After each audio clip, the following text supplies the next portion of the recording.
Halo apa kabar semuanya, jumpa lagi dengan saya Furkan Ridza di channel Alur Cerita. Apa kabar semuanya? Semoga baik-baik saja ya. Iyalah, baik-baik saja ya, jangan sakit-sakit.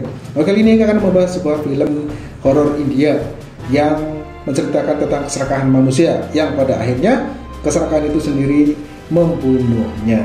Oke, seperti apa ceritanya? Ayo langsung saja ke TKP.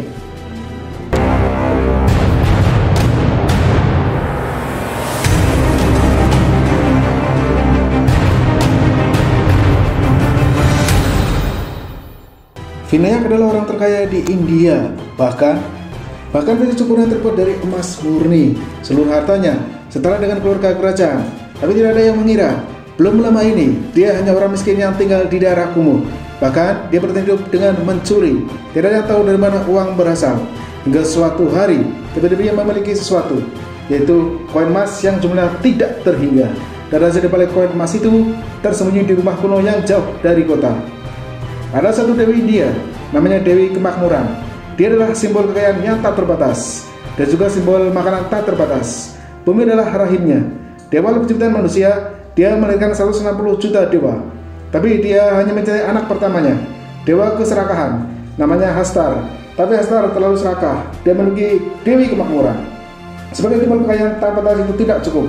Dia masih ingin memakan sepuasnya. Sebab itu membuat dewa lainnya merasa terganggu. Mereka bersatu untuk mengutuk Hastar kembali ke bentuk aslinya. Sang Dewi yang mengutuk ini menyelamatkan Hastar, tapi dengan satu syarat, yaitu tidak akan pernah bisa untuk disembah oleh orang-orang. Bahkan dia akan dilupakan oleh orang-orang selamanya. Kemudian Hastar terkunci di perut sang Dewi. Dia menahan lapar tanpa akhir. Beberapa kemudian mendadak muncul desa yang aneh. Di sana mereka justru mengistimewakan dewa yang terlupakan ini. Akhirnya desa ini dikutuk oleh para dewa. Di sana selalu turun hujan. Walau demikian, mereka masih bersikeras untuk menyembah dewa keserakahan itu. Melalui Hastar, penduduk desa ini maju ke perut Dewi. Hari ini hujan deras. Vinayak dan Sarkar membawa makanan untuk seorang nenek. Nenek itu adalah Buyut Sarkar, seorang pohon tanah di desa Tambal. Untuk kemudian nenek makan, mereka sangat takut. Konon nenek ini bisa memakan manusia. Vinayak nantinya mengumpulkan keberanian, lalu berjalan ke ruang bawah tanah yang terkunci. Tiba-tiba ibunya datang. Dia sangat marah lalu memukul mereka. Lalu ibu masuk membawa makanan untuk nenek itu. Ibu juga memotong kuku untuk nenek. Nenek itu telanjang kaki dan kakinya pun dirantai. Pada malam hari, nenek itu terbangun. Dia terus membuat suara tangisan yang sangat menakutkan. Sambil memegang kapak, ibu mendekati nenek, lalu mengatakan sesuatu kepada nenek melalui celah pintu. Tiba-tiba nenek langsung tertidur. Tidak ada suara. Keesokan harinya, Sarkar meninggal tiba-tiba tanpa peringatan. Kejadian itu membuat Vinayak merasa putus asa untuk tetap tinggal di Tambal. Sudah tidak mungkin lagi. Jadi ibu memutuskan untuk meninggalkan Tambal. Saat mau pergi, saat habis terpeleset di atas pohon, dia jatuh dan tidak sadarkan diri. Sambil memeluk putranya, ibu langsung membawa Sadashev pergi ke kota untuk berobat. Vinayak mendapat tugas dari ibunya yang mengantarkan makanan kepada nenek itu. Sebelum ibunya pergi, ibu mengingat Vinayak untuk memberi anak itu makan. Vinayak mulai bingung. Dia takut karena anak itu konon bisa memakan manusia. Vinayak bertanya lagi tentang nenek itu. Apa yang harus dilakukan jika nenek itu bangun? Ibu hanya menjawab singkat. Teriakan Hastar akan datang lagi pergi tertidur. Maka nenek itu akan tertidur. Bagi Vinayak, ini adalah tugas yang berbahaya. Tapi dia mungkin ditolak. Vinayak hanya bisa pasrah karena terlalu takut. Dia sengaja mengumpulkan tepung. Vinayak buru-buru membersihkan dirinya, tapi dia terlalu banyak membuat gerakan sehingga membangunkan nenek itu. Hal ini membuat Vinayak ketakutan. Dia menuju ke tempat nenek itu, lalu membungkuk untuk mencari tahu.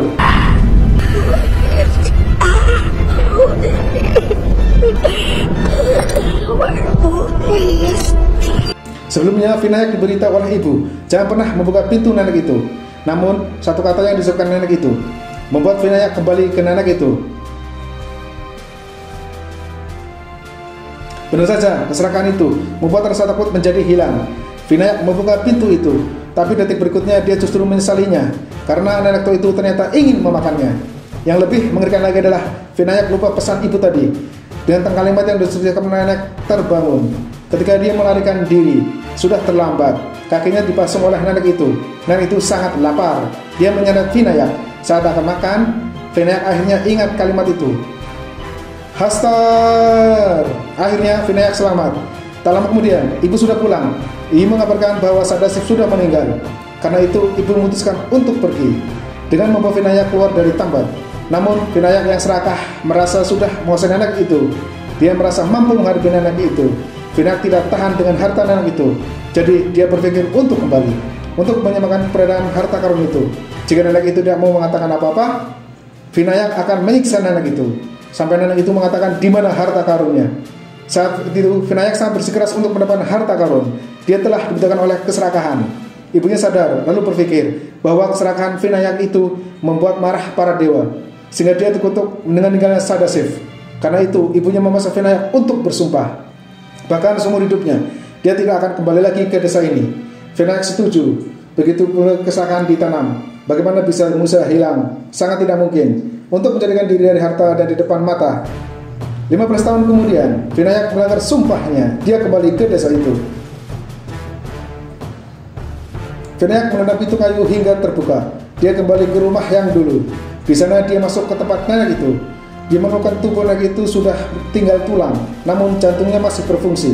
Meskipun tidak makan dan minum, nenek itu masih bisa bertahan hingga 15 tahun. Tulang belulangnya menyatu dengan rumah, tubuhnya berubah menjadi akar pohon.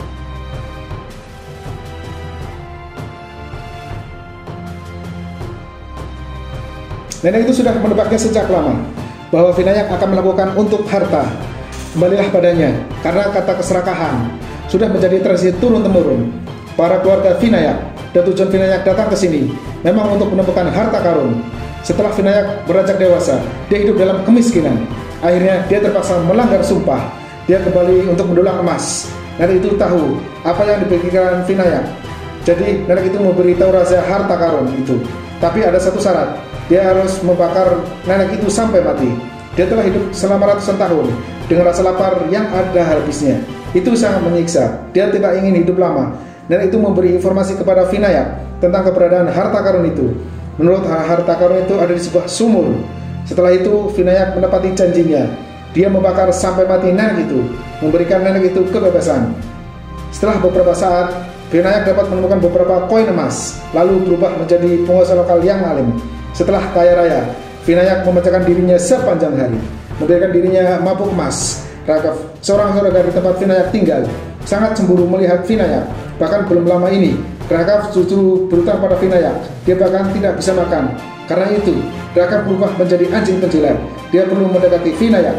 Kecemburuan dan keserakahan seperti Raya yang terus menggerogoti. Jadi untuk mengetahui rahasia kekayaan Vinayak, dia membuat jebakan melalui seorang janda. Raghav menjual janda itu kepada Vinayak agar Vinayak mengunjungi tambat dalam 2 hari, sehingga Raghav dapat mengunjungi tambat. Raghav tidak tahu bahwa Vinayak sudah tahu rencananya. Vinayak tidak bodoh. Beliau menerap untuk tempat secara lama. Vinayak berencana masuk ke sumur tempat harta karun itu, lalu menemukan emas itu agar Raghav. Tidak lama kemudian, Vinayak merangkak keluar sumur, sengaja menaruh emas di bajunya, lalu mengeluarkannya agar Raghav dapat melihat. Seperti Raghav terpancing rencana Vinayak. Benar saja, setelah Vinayak meninggalkan sumur, Raghav tidak perlu menunggu lama, langsung menuju ke arah sumur itu. Dia melihat sumur itu seperti tidak ada dasar sumurnya. Dia sedikit takut, tapi keinginannya untuk mendapatkan emas bisa membuatnya mengalahkan rasa takut. Dia turun menggunakan tali, semakin masuk ke dalam sumur itu. Justru semakin aneh, dinding sumur itu memancarkan cahaya merah. Tiba-tiba sumur itu menyempit. Raghav benar-benar tidak bisa melangkah lebih jauh. Hal itu membuat Raghav panik dan terjatuh. Dia memperlentera melihat sekelilingnya. Dia merasa ngeri melihat dinding di sekitarnya. Dindingnya seperti berada dalam perut. Ada bagian yang bisa melihat. Bahkan ada juga yang mengeluarkan lendir. Setelah lihat Raghav menemukan apa-apa. Jejak koin emas pun tidak ada. Saat dia tidur, menemukan sebuah kotak besi. Apakah emas bunyi di dalamnya? Setelah menyentuhnya, dia langsung membuka kotak itu dan melihat isinya. Apakah isinya boneka? Ternyata semua ini adalah jebakan dipasang oleh Vinayak. Itulah boneka terbuat dari tepung. Saat Raghav memegang boneka itu, akan memancing Dewa Sarakah Hastar untuk keluar. Karena kelaparan Abri memaksa Hastar untuk memakan makhluk apa saja. Vinayak menjadi kaya raya dengan mencuri koin emas di Hastar. Tapi untuk keamanan dirinya, sekali-kali Vinayak turun, dia akan menggunakan tepung mentah dan menggunakan lingkaran perlindungan tanah. Karena musuh dari Dewa Sarakah adalah tepung mentah. Jika tepung sudah dimasak lalu dibentuk wajah, ini menarik perhatian Hastar. Hastar memakan tepung itu, kain pinggangnya akan dibuka. Koin emas itu terhitung jumlahnya akan tumpah. Vinayak bergerak cepat saat koin itu tumpah. Jika tidak, Hastar akan menggigitnya. Dia berusaha untuk segera naik. Jika digigit secara tidak sengaja, dia akan menjadi setengah Hastar. Di masa-masa itu, Hastar menahan lapar dan memberikan rasa sakit pada tubuhnya. Nenek Vinayak adalah alasan mengapa dapat hidup lama, karena dia digigit Hastar. Dia hidup bersandar dari Hastar. Demi kekayaan Vinayak, dia menjalani hidup mewah. Motor yang dia punya berubah menjadi mobil. Putra Vinayak Pendurang selalu berlatih seperti yang dikatakan ayahnya. Dia berlatih menjadi tali, mengambil koin emas. Jelas Vinayak untuk menggunakan Pandurang untuk meneruskan kegiatannya. Tapi dia tidak menyangka bahwa Pandurang lebih serakah darinya. Ini pertama kali bagi Pandurang untuk mengikuti ayahnya berburu harta karun. Tidak sangka Pandurang membawa tepung mereka diam-diam. Itu memancing Hastar dan hampir membunuh mereka. Ayah bergegas menyelamatkan diri tepat waktu, tetapi demi koin emas itu mereka kembali lagi. Pandurang meratikan pinggang Hastar dan koin emas itu tak hitung jumlahnya tersebar tumpah. Dia mengambil koin emas itu, lalu dia segera mengikuti ayahnya untuk keluar dari sumur. Pandurang berpikir dengan mendapatkan koin emas dia akan dihargai oleh ayahnya. Ternyata tidak. Pandurang justru dipukul oleh ayahnya. Ayah sangat marah karena Vinayak hanya berencana latihan. Bahkan dia tidak berniat untuk memancing Hastar dengan boneka tepung. Namun Pandurang terlalu serakah. Dia tidak mendengarkan ayahnya. Dia diam membawa adonan dan hampir menyebabkan tragedi, membuat Hastar keluar dan hampir membuat kekacauan besar. Namun keserakahan Pandurang semakin berdarah daging. Dia tidak hanya serakah akan uang, tetapi juga dengan seks. Dia benar-benar melihat sikap ayahnya. Dia menyakiti wanita simpanan ayahnya. Kata-kata berhasil membuat wanita itu terdiam. Tapi dia juga membuat Vinayak marah. Dia menyesal putranya. Dia memukul putranya tanpa ampun agar tidak terus dipukuli. Pandurang berteriak seperti hantu. Mengapa kita tidak mencurigakan pinggangnya saja? Namun, ayah justru memukul keras. Karena Hastar makan sangat cepat, tidak ada waktu untuk mencuri kain di pinggangnya. Untuk mencuri kain di pinggang Hastar, Pandurang menceritakan rencananya. Mereka membawa lebih banyak adonan. Salah satu tanggung jawab untuk memberi makan, dan yang lainnya mengambil kesempatan untuk mencuri kain pinggang. Ayah mendengar rencana itu, sepertinya masuk akal. Benar-benar layak menjadi anak Vinayak. Akhirnya sudah mengikuti ayahnya. Di bawah rencana Pandurang, keesokan harinya, Vinayak membawa Pandurang untuk membuat tepung wajah sebanyak-banyaknya. Tapi ketika mereka turun dan berada di Pulau Dewi, kecelakaan itu terjadi. Vinayak menyadari suatu hal, bahwa banyak tepung wajah yang dia bawa, maka jumlahnya sama dengan wajah yang keluar. Vinayak kaget dan banyaknya wajah Hastar yang keluar.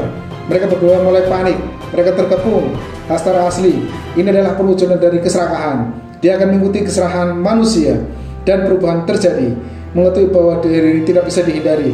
Seolah berpikir sejenak, ayah memutuskan untuk memberikan putranya kehidupan. Vinayak akan menghadapi para Hastar dengan mengikuti semua orang wajah pada tubuhnya. Berniat untuk menggunakan dirinya sebagai umpan agar menarik perhatian semua Hastar, sehingga Pandurang dapat memiliki kesempatan untuk melarikan diri.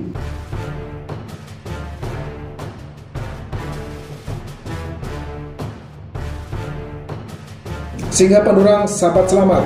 Namun susu Vinayak digigit Hastar.